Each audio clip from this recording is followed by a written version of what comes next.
بسم الله الرحمن الرحيم. وعن أبي ذر رضي الله تعالى عنه قال: أمرني خليلي بسبع، أمرني بحب المساكين والدنو منهم، وأمرني أن أنظر إلى من هو دوني ولا أنظر إلى من هو فوقي، وأمرني أن أصل الرحم وإن أدبرت، إلى آخر ما قال رسول الله صلی اللہ علیہ وسلم۔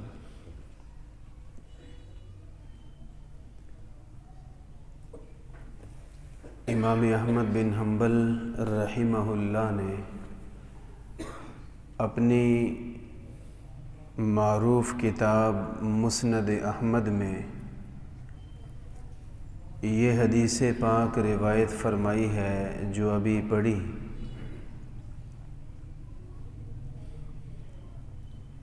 کہ رسول اللہ صلی اللہ علیہ وسلم نے سیدنا حضرت ابو ذر غفاری رضی اللہ تعالی عنہ کو چند چیزوں کی تاکید اور وصیت فرمائی تھی۔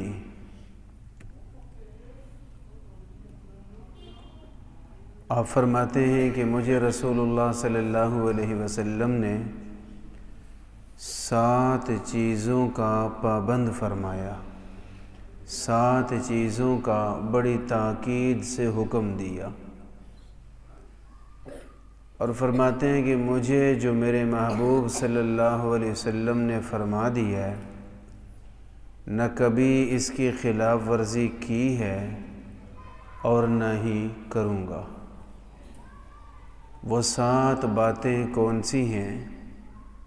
وہ صرف سیدنا ابو ذر رضی اللہ تعالیٰ عنہ کے لیے نہیں، قیامت تک آنے والوں کے لیے بڑی کام کی باتیں ہیں۔ ان میں سے ایک تو یہ فرمایا کہ ہمیشہ مسکین لوگوں سے محبت کرو اور ان سے گہرے تعلقات رکھو، زیادہ میل جول رکھو۔ اس حدیث پاک پر عمل کرنے سے معاشرے میں اعتدال آئے گا۔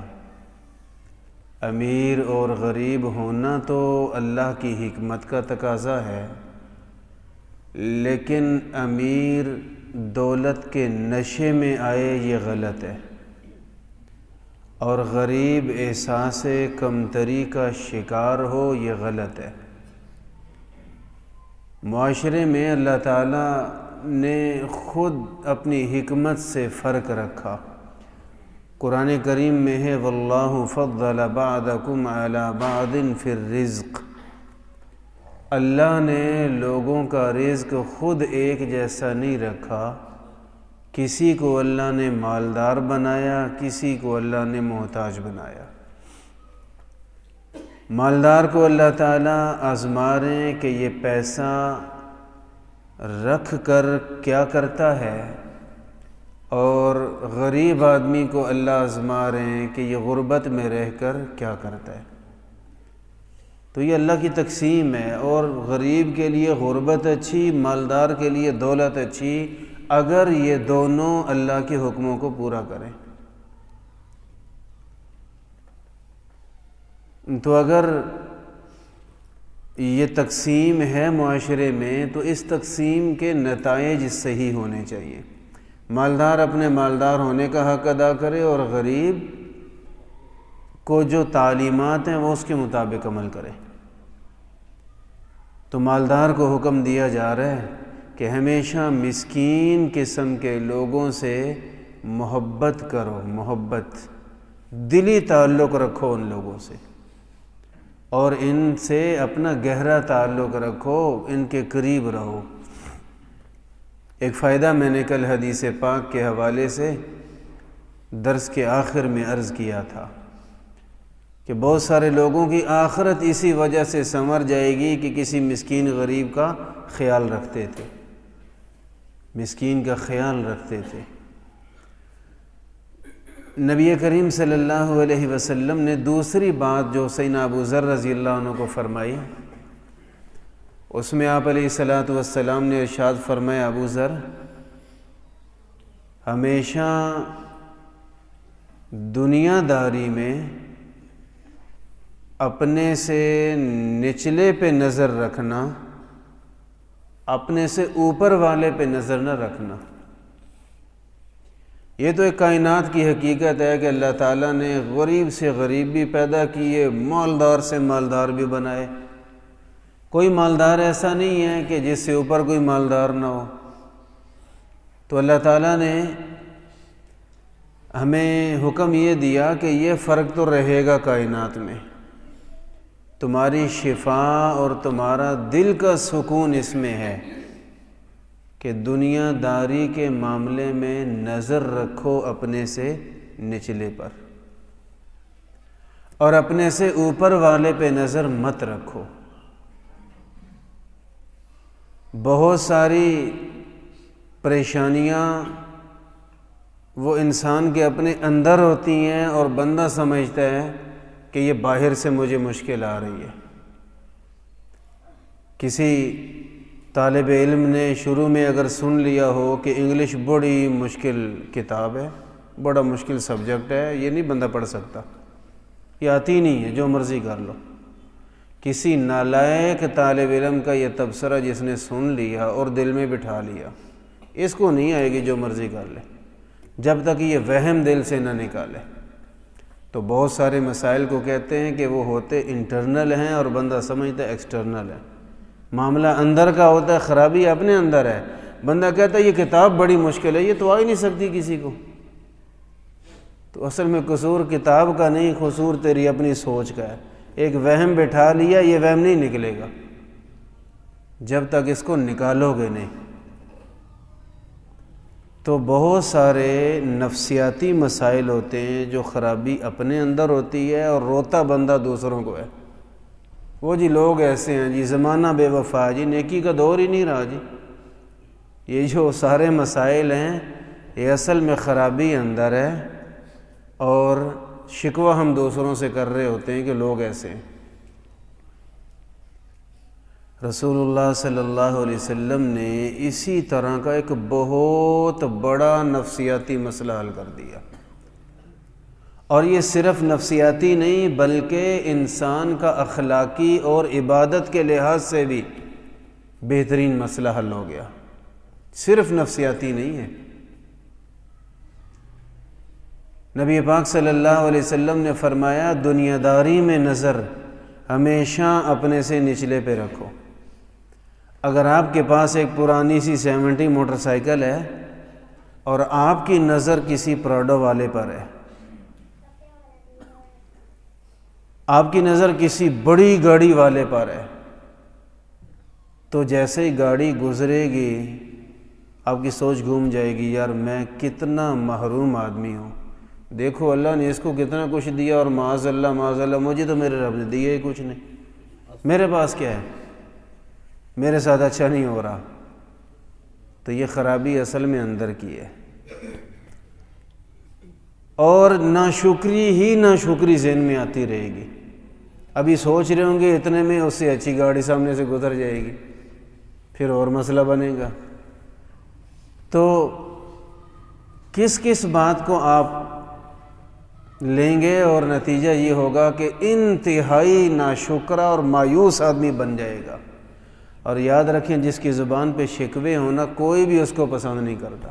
جب بھی بولتا وہ جی بس جی لوگ اچھے نہیں ہیں جی، یہاں کے لوگ تو ہیں ہی ایسے جی، تو 2-4 دفعہ آپ اس کی بات سنیں گے، بعد میں کہیں گے یار یہ نہ ہی بولے تو ٹھیک ہے۔ تو جس کی زبان پہ شکوے ہوں اسے کو ملنا ہی پسند نہیں کرتا، نتیجتاً یہ اور پریشانیوں میں مبتلا ہی ہوتا جائے گا۔ اور اصل مسئلہ اس کے اندر ہے کہ اس نے اپنی نظر الٹی کر لی۔ نظر سیدھی رکھیں، اور سیدھی کیسے؟ کہ اپنے سے اوپر والے پہ نظر نہیں رکھنی، دنیا داری میں اپنے سے نچلے پر۔ آپ کے پاس پرانی سی ایک موٹر سائیکل ہے، کوئی 20,000 کی ہوگی، لیکن آپ کے سامنے آپ ہی کا ایک دوست آتا ہے کہتا ہے یار اللہ کا نام ہے مجھے موٹر سائیکل دے دو، میں بڑا پریشان ہوں، میرے پاس کوئی ذریعہ نہیں جانے کا. اب آپ کہیں گے شکر ہے الحمدللہ یار میں کئیوں سے اچھا ہوں، دیکھ منتیں کر کے لے کے جا رہے ہیں میرے سے، یہ نعمت تو میرے پاس ہر وقت ہے. تو اپنے سے نیچے والے پہ نظر رکھے. شیخ سعدی رحمہ اللہ بڑے اللہ والے تھے، کمال کے آدمی تھے. تو ان کا ایک واقعہ بڑا مشہور ہے. وہ فرماتے ہیں کہ میں نے نظر تو ہمیشہ اپنے سے نیچے والوں پر رکھی، پر ایک دفعہ نظر پھر گئی، اینک الٹی لگ گئی. وہ کیسے؟ کہتے میں سفر میں تھا، ان کی زندگی سیاحت میں گزری ہے. کہتے میں سفر میں تھا تو سارا خرچہ ختم ہو گیا اور کھانے پینے کے لیے بھی کچھ نہیں بچا، اور میں اس حال میں ملک شام کے شہر دمشق میں پہنچا کہ میرے پاؤں میں جو ٹوٹا ہوا جوتا تھا اب وہ اتنا ٹوٹ گیا کہ اس کے ساتھ چل ہی نہیں سکتے. مجبوراً بھرے بازار میں مجھے ننگے پاؤں چلنا پڑا. جوتا تو میرا ٹوٹ گیا اور سلوانے کے پیسے کوئی نہیں، اس لیے میں یوں ہی چلتا آ رہا. اور اس دن دل میں آ رہا تھا یار میں اتنا علم والا، اتنا اللہ پاک نے فضل فرمایا ہوا ہے، ویسے یار حال تو کوئی نہیں ہے، دیکھو نا یہ کوئی بات ہے کہ میرے پاس جوتا بھی نہیں ہے، تو میں کتنا محروم آدمی ہوں. اچھے بھلے بندے کے ذہن میں کبھی ایسی بات آ جاتی ہے تو کتنا محروم آدمی ہوں. اسی خیال میں کہتے ہیں میں آیا، نماز کا وقت تھا تو میں دمشق کی جامع مسجد میں آیا اور آگے ایک منظر دیکھ کے کانپ گیا. اللہ اکبر! میں نے دیکھا ایک آدمی مسجد میں لیٹا ہوا ہے اور اس کے دونوں پاؤں کٹے ہوئے، پاؤں ہیں نہیں اس کے. میں نے سر پکڑ لیا، یا اللہ مجھے معاف کر دے. یہ ایک دن ایسا ہوا زندگی بھر میں کہ میرا جوتا ٹوٹا اور میں ناشکری کر رہا ہوں کہ جی کیا ہوا جی، میں بھی کو بندہ ہوں، میرے پاس جوتا بھی نہیں پہننے کے لیے. اس غریب کا حال دیکھو جو چل ہی نہیں سکتا، پاؤں ہی نہیں ہے اس کے پاس، اور پیر تو سلامت ہیں الحمدللہ، اصل چیز تو ہے نا میرے پاس. جوتا آج نہیں تو کل آ جائے گا انشاءاللہ. تو نظر ہمیشہ اپنے سے نچلے پر دنیاوی معاملے میں، اور اوپر والے پہ نظر نہیں رکھنی. یہاں اس حدیث پاک میں اتنا ہے. ایک اور روایت میں کہ آپ علیہ السلام نے فرمایا کہ دین کے معاملے میں اس کا الٹ ہے، نظر ہمیشہ اپنے سے اوپر والے پہ رکھیں اور نچلے کی طرف نہ دیکھیں. اگر ایک آدمی سوچے کہ یار وہ تو شراب پیتا ہے، آج تک مسجد میں نہیں آیا، چلو یار میں صرف جمعہ تو پڑھ لیتا ہوں، شراب تو نہیں نہ پیتا، میں تو صرف سگریٹ پیتا ہوں، تو میں ٹھیک ہوں، تو مجھے تو کچھ بھی کرنے کی ضرورت نہیں، جہنم میں گیا تو وہ جائے گا. استغفر اللہ. تو نہیں، ایسا نہیں ہے. اگر آپ جمعہ پڑھتے ہیں تو بھائی آپ سوچیں یار یہ کتنا اچھا ماشاءاللہ 5 وقت کی نماز پڑھتا ہے، میں تو رہ گیا، یہ لوٹ گیا ساری نعمتیں، اس پہ اللہ کا کتنا کرم ہے یار، میں کیوں پیچھے ہوں. آگے بڑھیں اور 5 وقت کی نماز پڑھیں. اور 5 وقت کا نمازی سوچے یار وہ تہجد پڑھتا ہے، مجھے توفیق ہی نہیں ہوئی کبھی تہجد کی. جو رمضان کے روزے نہیں رکھتا وہ روزے دار کو دیکھے، اور جو رمضان کی صرف رکھتا ہے وہ نفلیوں والے کو دیکھے کہ یہ نفل روزے بھی رکھ رہا ہے اور میں خالی فرض رکھتا ہوں. تو دین کے معاملے میں اپنے سے آگے والے کو دیکھیں اور اپنے سے کم کو نہ دیکھیں، اور دنیا کے معاملے میں اپنے سے نچلے کو دیکھیں. دنیا کے معاملے میں اپنے سے اوپر والے کو نہ دیکھیں، روتے ہی رہیں گے ہمیشہ، اور اپنے سے نیچے والے پہ نظر رکھیں گے، ہمیشہ شکر کرتے رہیں گے. حالانکہ اوپر والے کو دیکھ کر آپ مالدار نہیں ہوئے، نچلے کو دیکھ کے غریب نہیں، امیر نہیں ہو، غریب نہیں ہوئے، فرق نہیں پڑا، نہ امیر ہوئے نہ غریب ہوئے. بدلی کیا؟ صرف اپنی سوچ. اسی سوچ نے ناشکرا بنا دیا جن سے اللہ ناراض ہے. میں کہہ رہا تھا دین بھی ہے، صرف نفسیات نہیں ہے. اور اسی سوچ کے بدلنے نے اللہ کا شکر گزار بنا دیا. جن سے اللہ راضی ہوتا ہے اور اللہ کا وعدہ ہے شکر کرو تو میں نعمتیں بڑھا دوں گا. تو ایک تو اپنی سوچ درست رکھی جائے، دنیا کے معاملے میں ہمیشہ اپنے سے نچلے کو دیکھیں، دنیا کے معاملے میں اپنے سے اوپر والے کو نہ دیکھیں۔ رسول اللہ صلی اللہ علیہ وسلم نے سیدنا ابو ذر رضی اللہ تعالیٰ عنہ کو ایک یہ نصیحت فرمائی تھی۔ کتنی ہو گئی؟ 2۔ پہلی کون سی؟ مسکینوں کے ساتھ، غریب لوگوں کے ساتھ محبت بھی کریں اور ان سے تعلق بھی بنا کے رکھیں۔ دوسرا، ہمیشہ دنیا کے معاملے میں ہمیشہ اپنے سے نچلے پہ نظر رکھیں، اپنے سے اوپر والے پہ نظر نہ رکھیں۔ اللہ سے مانگ سکتے ہیں، یا اللہ مجھے دنیا کی بہترین نعمتیں دے، مانگیں اللہ سے۔ وہ جو گاڑی سامنے سے گزری ہے وہ بھی اللہ سے مانگ لیں، لیکن سوچ جو ہے وہ نچلے پہ رہے کہ الحمدللہ میں ہزاروں سے بہتر ہوں۔ نبی کریم صلی اللہ علیہ وسلم نے تیسری بات جس کا حکم دیا سیدنا ابو ذر رضی اللہ تعالیٰ عنہ کو، وہ ارشاد فرمایا وَأَنْ أَصِلَ الرَّحِمِ۔ فرماتے ہیں کہ مجھے حضور علیہ السلام نے فرمایا کہ رشتے کو جوڑنا ہے، رشتہ داری کا لحاظ کرنا ہے۔ وَإِنْ أَدْبَرَتْ، اس کا ایک مفہوم محدثین نے لکھا کہ چاہے دور کا رشتہ ہو پھر بھی اس کی حیا کریں رشتے کی، رشتہ داری کو توڑنا نہیں، رشتہ داری کو جوڑنا ہے۔ میں عرض کیا کرتا ہوں کہ ہم عام طور پہ یہ سمجھتے ہیں کہ رشتہ داری ہمارا اپنی مرضی کا معاملہ ہے، میں رشتہ داروں سے اچھا کروں یا برا کروں اس میں کسی کا تو کوئی دخل نہیں، ایسا نہیں ہے۔ اس میں اللہ رب العالمین کا حکم ہے کہ رشتہ داری کی حیا کرو، لحاظ رکھو، اس کا اللہ کا حکم ہے، اور رشتہ داری کا لحاظ رکھنا اللہ کو پسند بڑا ہے۔ اور نبی کریم صلی اللہ علیہ وسلم نے رشتہ داری کے بارے میں بتایا کہ یہ تو اللہ تعالیٰ کے ہاں بڑی مقدس چیز ہے، اور عرض کیا کرتا ہوں کہ رشتہ داری جتنی ہے وہ اللہ پاک نے بنائی نا۔ جو آپ کے والد ہیں تو اللہ نے سارے لوگوں میں سے اس کو آپ کا والد منتخب کیا ہے، جو بھائی ہیں تو دنیا کے اتنے لوگوں میں سے اس کو اللہ نے آپ کے بھائی ہونے کے لیے پسند کیا ہے، تو اس لیے یہ سب اللہ کی طرف سے ہوتا ہے۔ اگر کسی رشتہ دار کے مزاج میں کوئی خلل بھی ہو تب بھی رشتہ داری کی حیا ضرور کرنی چاہیے۔ چھوٹی سی بات پہ رشتہ توڑ دینا یہ کسی کو اس کی اجازت نہیں ہے۔ معمولی باتوں پہ رشتوں کو نظر انداز کرنا، تو میرے لیے مر گیا میں تیرے لیے مر گیا، یہ جائز نہیں ہے۔ اللہ پاک سخت ناراض ہوتے ہیں۔ حدیث پاک میں اگر یوں رشتے توڑنے شروع کر دیں تو فرمایا 3 دن تک تو چلو کوئی کسی بڑی بات پہ گنجائش ہے، 3 دن پورے ہونے کے بعد کسی کو اجازت نہیں کہ ناراضگی کو برقرار رکھے، بلکہ ناراضگی ختم کرنا دونوں پہ ضروری ہے۔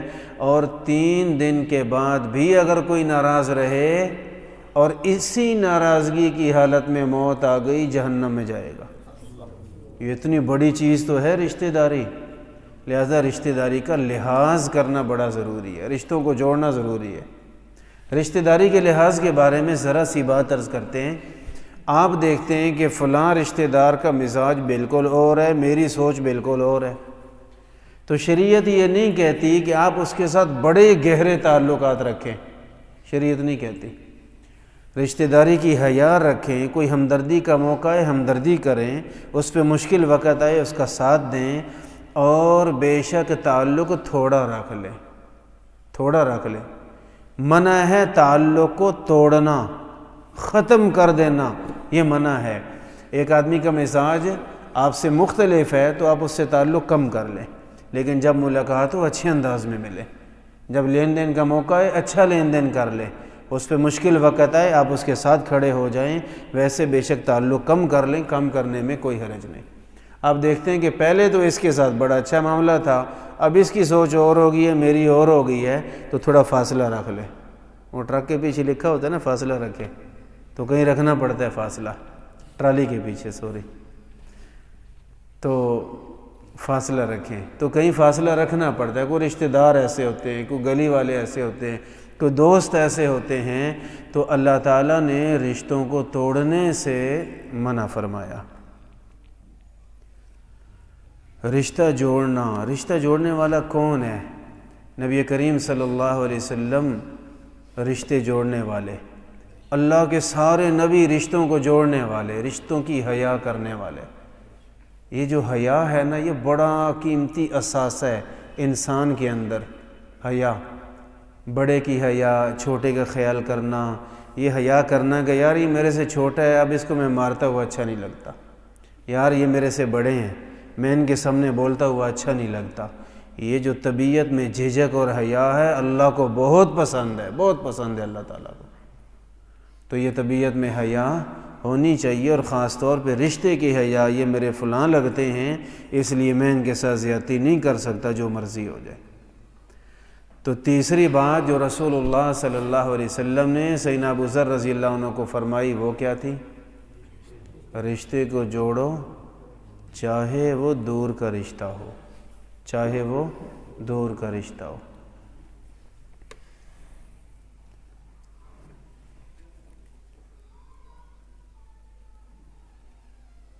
چوتھی بات جو نبی کریم صلی اللہ علیہ وسلم نے فرمائی، وہ فرمایا کہ امرنی اللہ اسأل احدا شیئا، کہ نبی علیہ السلام نے فرمایا ابو ذر کبھی کسی بندے سے کوئی چیز نہ مانگو، کبھی کسی بندے سے کوئی چیز نہ مانگو۔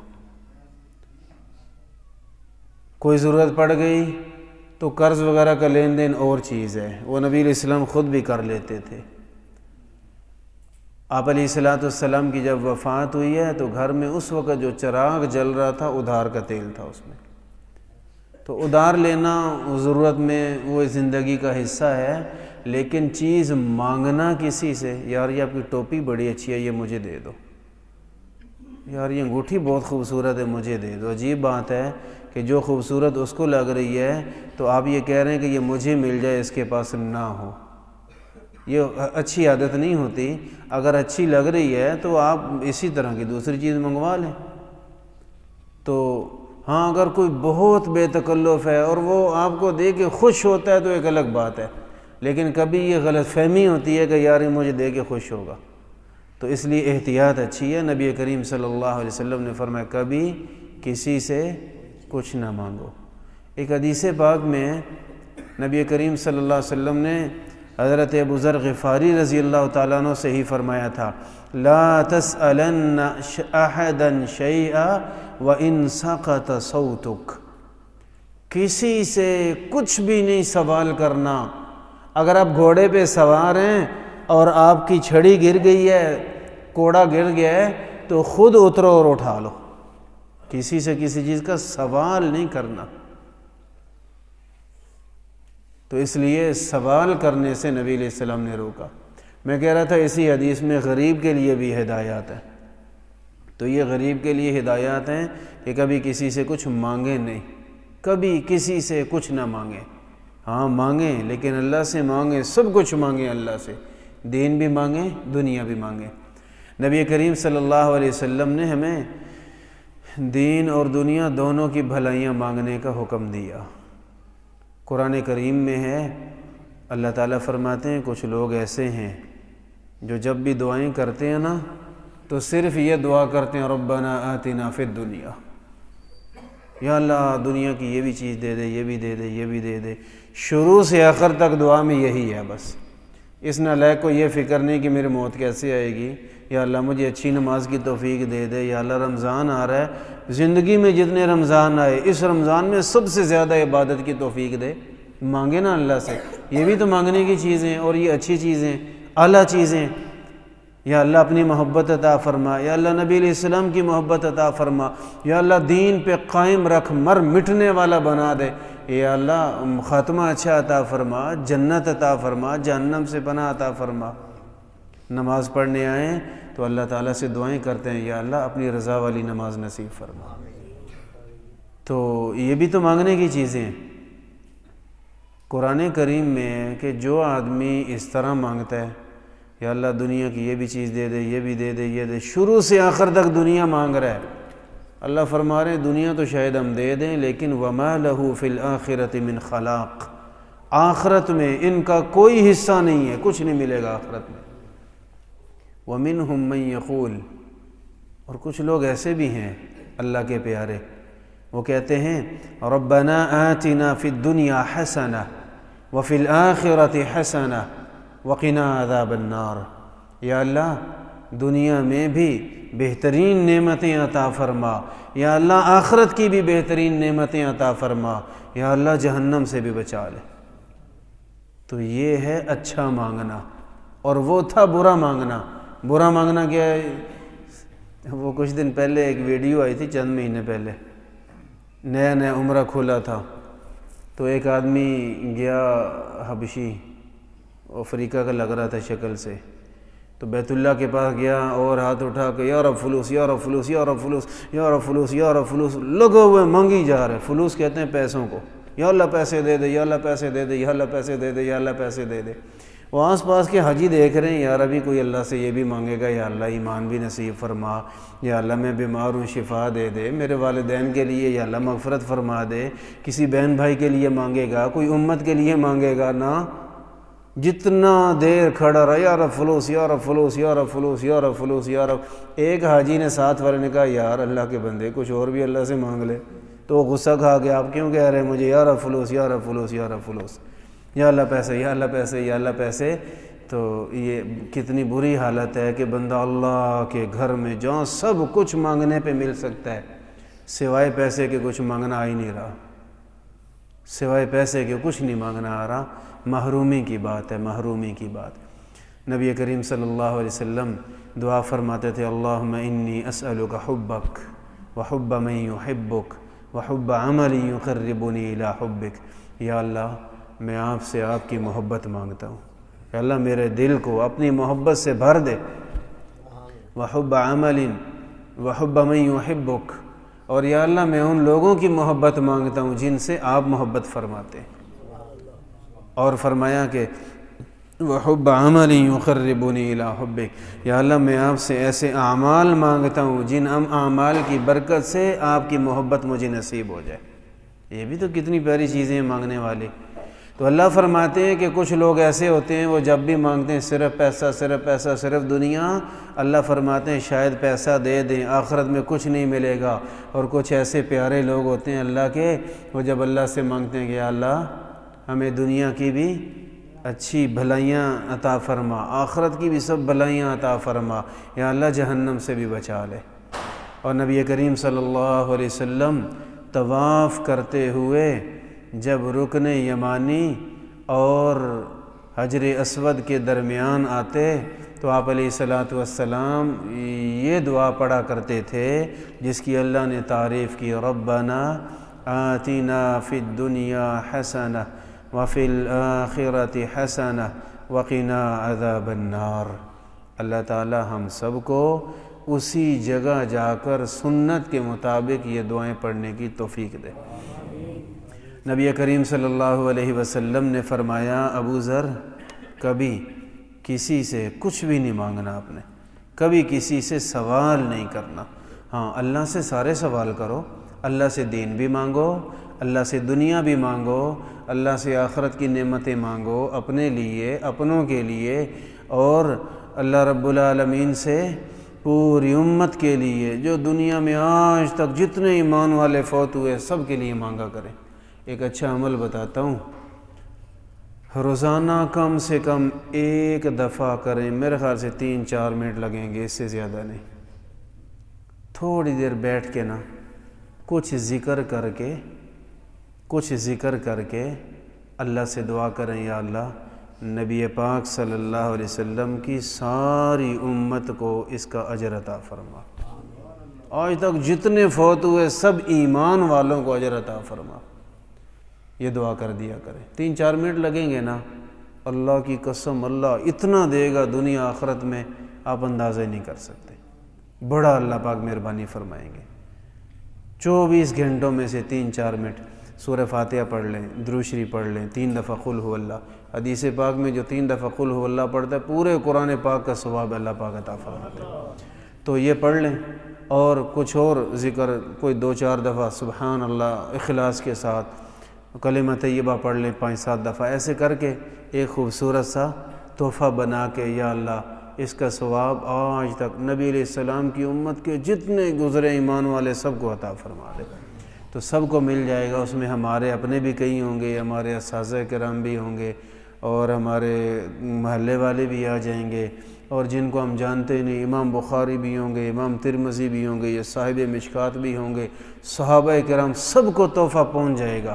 اور یاد رکھیں تحفے سے محبت بڑھتی ہے، ہمارے تحفے روز جائیں گے نا تو انشاءاللہ ادھر سے بھی محبتیں ملیں گی، تو انشاءاللہ آخرت میں اس کی بڑی برکات ہوں گی، یہ عمل کرنا چاہیے۔ فرمایا اے ابو ذر کبھی کسی سے کچھ نہیں مانگنا،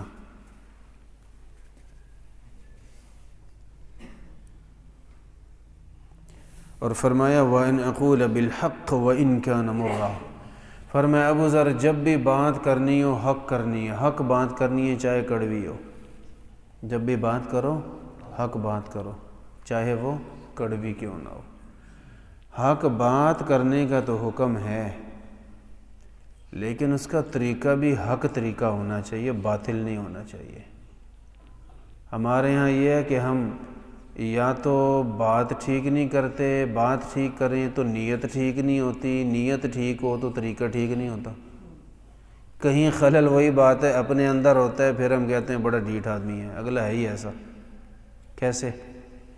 ایک آدمی نے کسی کو نماز کے لیے کہا ڈانٹ کے، اوے نماز پڑھا کر، تو وہ کہے گا یار تم میرا کیا لگتا ہے نہیں پڑھتا میں نماز۔ اب آپ کیا کہیں گے؟ بڑا بدبخت ہے ہوئے، اور میں نے نماز کا کہا نماز کا انکار کر دیا۔ اس نے نماز کا نہیں کیا، تیری بدماشی کا انکار کیا اس نے۔ اور یہ مسئلہ پوچھنے جائے گا تو ان کو یہ تو نہیں بتائے گا کہ میں نے کیسے کہا تھا، ان کے گئے جی میں نے ایک بھائی کو نماز کا کہا، اس نے کہا نہیں میں پڑھتا، تو آگے سے جواب پتہ کیا ملے گا؟ وہ بے ایمان ہے، کافر ہو گیا۔ ہم کہتے پھریں گے یہ تو ہے بے ایمان، کافر ہو گیا، کتنا بدبخت آدمی ہے۔ بدبخت وہ نہیں ہے، ہو سکتا ہے آپ خود ہو، جس نے غلط طریقے سے بہت اچھی بات کہی۔ جب بات اچھی ہے تو طریقہ بھی اچھا ہونا چاہیے، اور نیت کا بڑا دخل ہوتا ہے۔ اگر نیت اچھی ہوگی تو بات نے اثر کرنی ہے۔ اگر یہ سوچ کے کہوں کہ یار میں بہت بڑی نیک پاک ہستی ہوں اور یہ تو گناہ گار اور گھٹیا سا آدمی ہے، یہ سوچ کے کہو نماز پڑھ لے، چاہے طریقہ اچھا بھی رکھا، یہ شیطانی سوچ جو ہے نا یہ اس کو مسجد کی طرف نہیں آنے دے گی۔ پھر آپ کہتے کیا پھریں گے؟ یار اتنی دفعہ کہا نماز ہی نہیں پڑھتا۔ ہم قصور ملبہ اس پہ گرائیں گے، حالانکہ سارا قصور اپنا ہے۔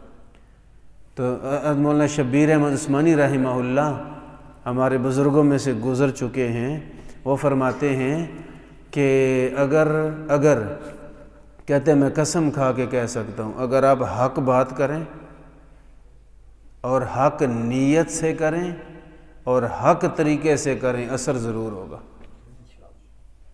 پہلی دفعہ نہ ہوا، 100ویں دفعہ ہو جائے گا، ہوگا اثر، اور بڑا کمال کا اثر ہوگا، زندگی بدل کے رکھ دے گا۔ لیکن آپ اپنے آپ کو تو ٹھیک کریں۔ تو بعض لوگوں کا طریقہ بظاہر دین کی طرف بلانے والا لیکن اتنا چبھنے والا اور اتنا غلط طریقہ ہوتا ہے کہ بجائے نفع کے الٹا لوگوں کو نقصان پہنچتا ہے۔ تو اگر کسی آدمی نے اس طرح نماز کا انکار کر دیا تو اس کا وبال بھی اسی بھی ہوگا جس نے کروایا انکار۔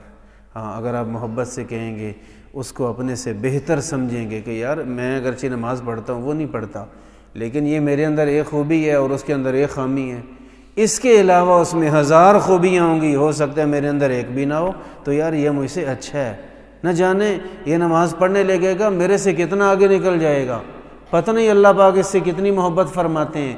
تو یہ کہہ کے ادب سے محبت سے درخواست کریں میرے بھائی آ جائے نماز پڑھتے ہیں۔